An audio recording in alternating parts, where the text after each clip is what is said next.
session of the afternoon, other than the dinner presentation. This is the last breakout session.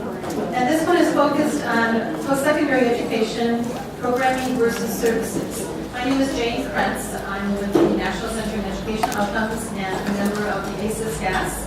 I'm very happy to have you all with us today. We're lucky to have two states that are doing a presentation. So our first state, Arizona, will get about 20 minutes to present, and then we'll do some Q&A, and then we'll have Georgia come up for a similar amount of time for Q&A. And if there's time at the end, then you also get to share some of your ideas as well. I think other than clarifying questions, I would prefer not to have questions during the time because we have three presenters, and we want to make sure we get through their whole presentation. So, welcome, and turning over to you. Hello everyone. We have the last slot, so we're hoping we can keep you awake. I'm Stephanie McFarland, and I'm the Director of Public Focus with my colleagues Phyllis Bocci and Dan Frito. And we could take a whole day to tell you about our project, but we're going to put it in a capsule for 20 minutes. I'm a teacher preparation background and also a special ed teacher and inclusion specialist. And Phyllis and Dan will tell you a little bit about who they are. I'm fortunate enough to be the program coordinator for our second year grant, but our first year with students on board. My background is also in inclusive education, specifically in the area of severe and multiple disabilities, but our project is related to students now post-secondary who have intellectual disabilities. We're very excited about what we're doing. I'm Dan Perino with Tucson Unified School District. We're located in Tucson, in southern Arizona, as opposed to our colleagues who are in Phoenix and ASU, but we're the Wildcats, they're the Sun Devils. So there's a little bit of a rivalry there, but we won't let that get in the way. So I'm with Tucson Unified School District, and I'm the program coordinator for what's called the Community Transition Programs, and we specifically work with students that are 18 through 22 and helping them with their transition from the high school setting into post-high school opportunities for them. Okay. So is this something? Yes. Okay. Can I ask one clarifying question? I was just wondering what the title of this means. Programming versus services. Programming. Oh, you mean that at the top? Yeah. If that had, what that means. We had a focus on post-secondary. Well, we're talking about a program. And I think we were invited to come to show how post-secondary education can work with students with intellectual disabilities. So it's a program and a project that's federally funded.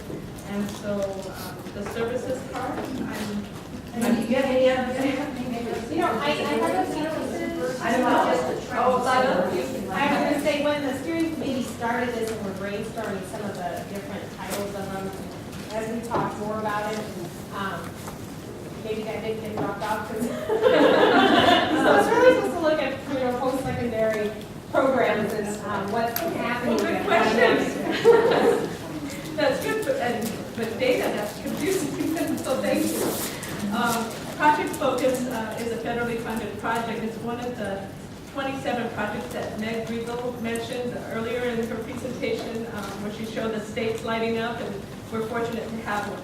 So two of the major outcomes are self-determination and employability. And so our students are coming to the University of Arizona and taking credit-bearing classes. Right now, all our students are taking credit. Well, they're finishing up their semester. And then we also, it's a 2-year project that leads to employability. So they'll be doing 2 years of coursework and internships to lead to that outcome.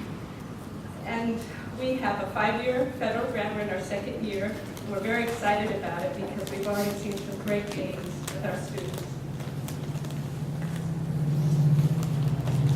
One of the first things we needed to do was set up a system by which we would determine which students would qualify for this program. And you might imagine that would be a pretty tough undertaking. We would like to have all students be part of our program. So we did break it into 3 different parts. which we're not going to spend a lot of time. We have a brief amount of time to go over things, but some of the key elements that we think is interesting about what we're doing. One is that we're using our state's alternative assessment, which already defines and identifies students with intellectual disabilities as a part of our definition for intellectual disabilities.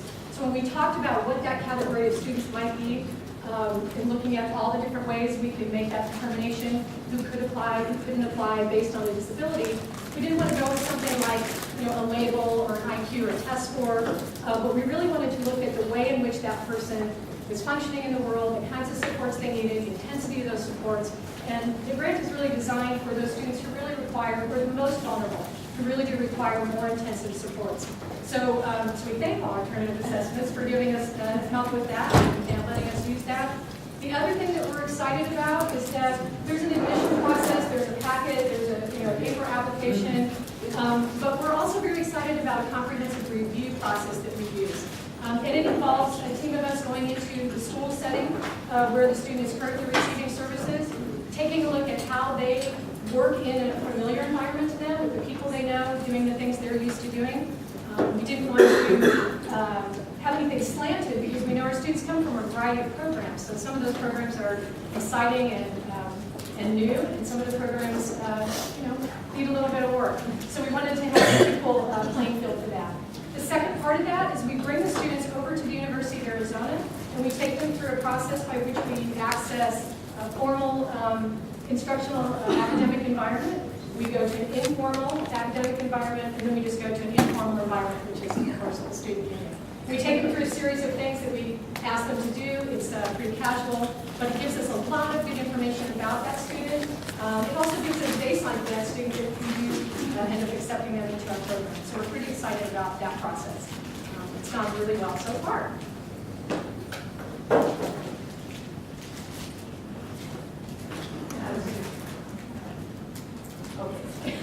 So part of our, once the students are accepted in the program, we do person-centered planning, and this is a priority of our federal grant. So inclusive education, person-centered planning, access to a post-secondary community college or university. So the person-centered planning is right at the get-go. Once they're in, we get the families together and whomever the students want to invite and the families, and we find out about what the students, what their preferences are, what do they want to do in college. So we do, it's a type of assessment that really is directed toward their likes and preferences and future goals. And we have a facilitator who helps us with that. We also include student-led IEPs. We want them to build their self-determination within this project and to have that go into the job field. So the student-led IEPs are vital, and Dan Prino has been doing this for years. And did you want us to talk a little bit about student-led IEPs? With regards to student-led IEPs, our students now are in control of their own IEP process. It was great to hear this morning that Connelly talking about taking ownership of your own learning.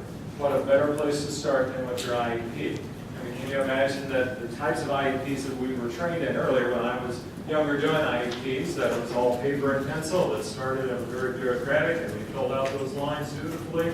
We had 3 copies, we got it all done, and it was taken care of. And a lot of times the student was not even in the room at the time that we did the IEP. So at this particular point, what we're saying is that no, this is about you, this is about your future, and this is about you taking control or looking at what it is that you want to do. Because the IEP is really going to start playing a secondary role with regards to your future. And it's not going to be the paper anymore, the computer piece with regards to entering that information. The student-led IEP is about you taking that self-determination and saying, this is what I want, this is how I want to mark it out, let's go for it together. Oh, good. This is mine. I get to talk about this one. Service learning. So this works well. So how many of you are using service learning as a strategy in your schools that you're aware of? You got one? You got one using service learning. All right. Familiarity with service learning. Service learning is an excellent teaching strategy. It's one of the best ones that I can think of with regards to working with students with disabilities. This morning we talked about assessment, we talked about performance of assessment, we talked about students demonstrating skills, academic skills. With service learning, that's exactly what's going to happen, and it's going to happen within the community at a given site and a given location for that student to be able to do it. So a lot of students volunteer while they're in high school. So it's great. They all go down to the Red Cross, they can go down to the local homeless shelter, they can help prepare, they can do something like that. But what about the academic components that are built in or a piece or part of all of that with regards to service learning? You can't have the service without the learning going on in that class. So it's a critical piece that we've decided that we would bring into this class, into our project, and Project Focus, and at the university level. There are several universities across the nation that do use service learning at the academic level. This is the first time that we're going to formally put it in place at the University of Arizona from our standpoint and have students included in it. This is not a self-contained classroom. This is a curriculum that was approved by the University of Arizona and then was put out in the general catalog. And this was done this fall, and all of a sudden we found out we have 22 students enrolled in the class.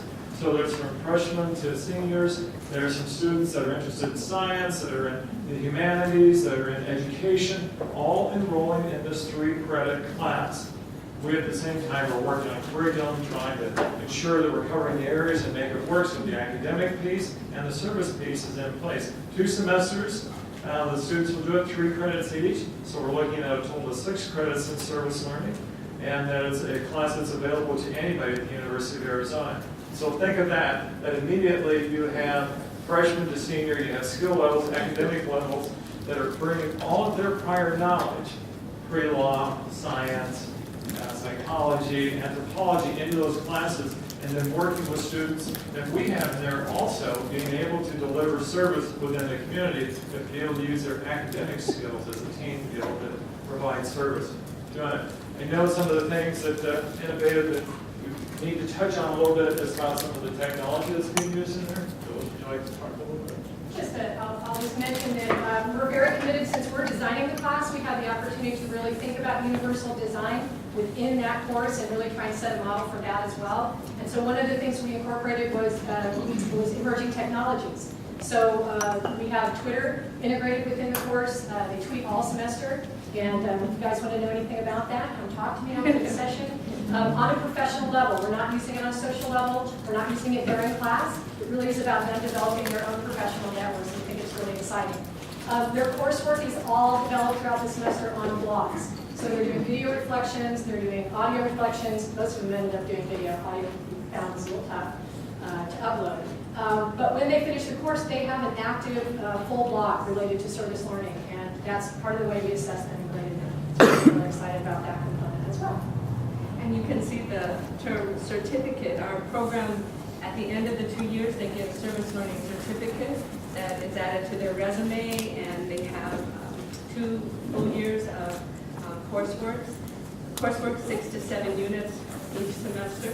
So they're accruing those credits, and some of them, as we talked about this morning, they may choose to go on for a major possibly. Our students are a non-degree undergraduate applicants, so that's admissions. We have, based upon that person-centered plan, we look at the courses that are offered for electives, and both Phyllis and I will talk to you about some of the courses that our students have chosen this year. But it's been very exciting and interesting in regard to the collaborative efforts between the different colleges and departments at the University of Arizona.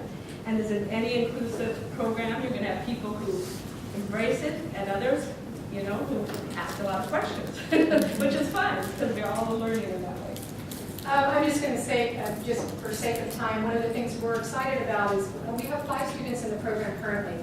We're looking to enroll 10 more next year and add 10 more each year for the next 4 years that we have left. But 4 of the 5 students are currently enrolled for a grade. So they will receive 3 credits and a grade for their coursework. And just like any student, they are at risk for getting any grade. And we've had to work through some of those things and look at accommodations and flexibility. We're on the learning curve. It's been great, but we're definitely learning as we go. And we really are looking at student-expressed interests as being the primary driving force for the electives we select.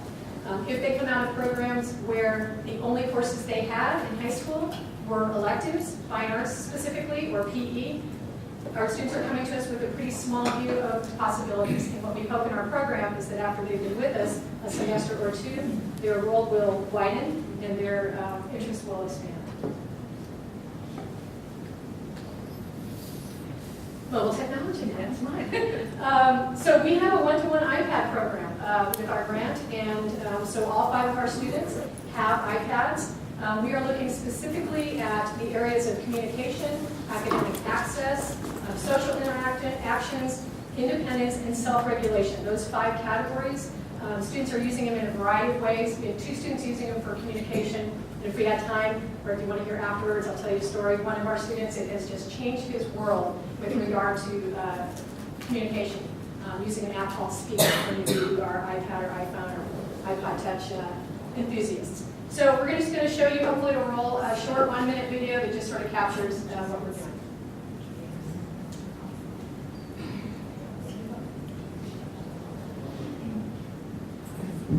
This is what we needed the connection for, and hopefully this will load.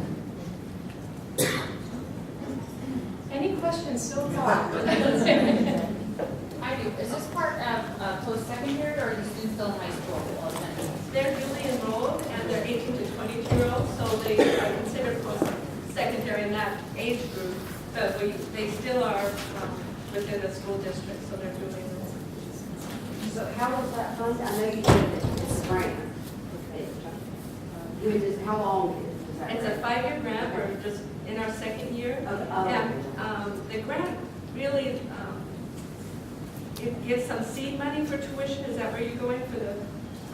We have one program in South Carolina that's a dual enrollment program.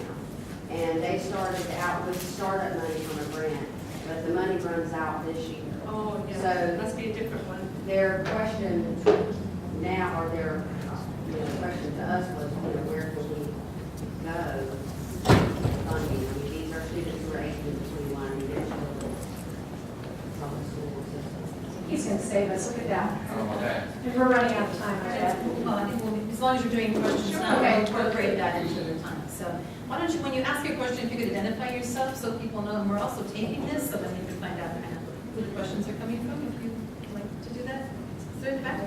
This is kind of a follow-up question. I'm Jeff Sheen from Utah. I work at Utah State University. Thank you. We've had a little planning grant from Think College, but one of the issues around this dual enrollment is if the student's still under an IEP and there's cost associated with participating in a PSE environment, where do you draw the line between the school district being liable for paying the audit fee or any of these other fees? We're really running into that from the school districts of, if they're under an IEP, we're like, well, we've got parents that are willing to pay, but there's some liability, and Right. do you have answers to that kind of? Excellent question. I wish I had like the definitive answer, which I don't.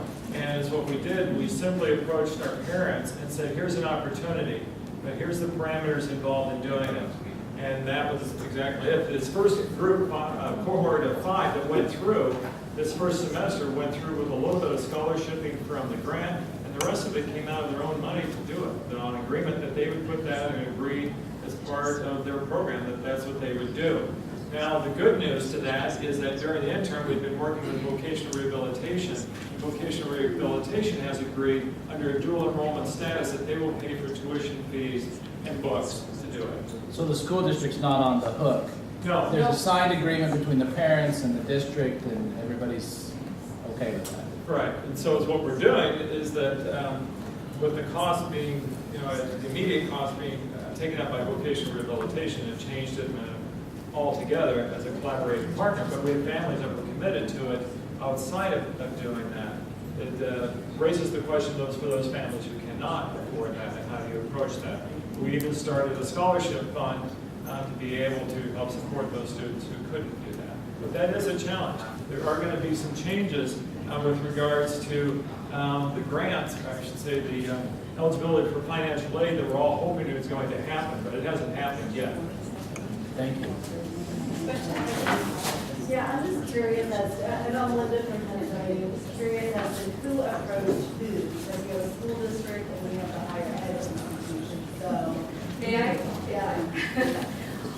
hot summer day.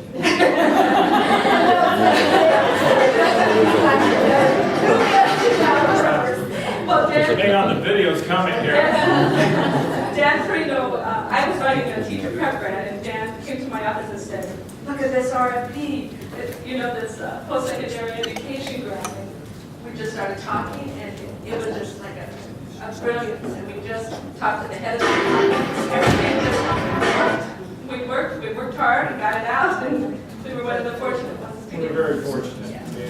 The timing to be able to get put into place and scrambling to actually get it done because it was an October 1 start date. It was on time. It's amazing how willing we are to sweat for 1 minute worth of video, right?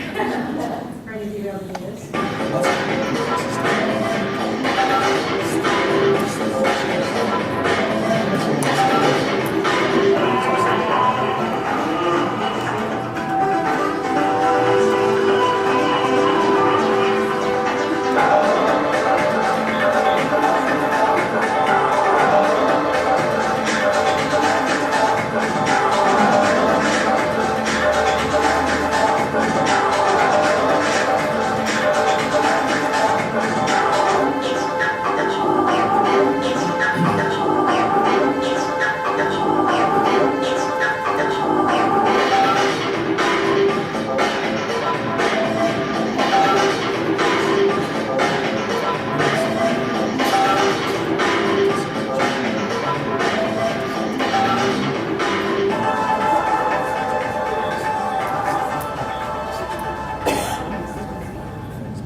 All right, was that worth the amount of time? Is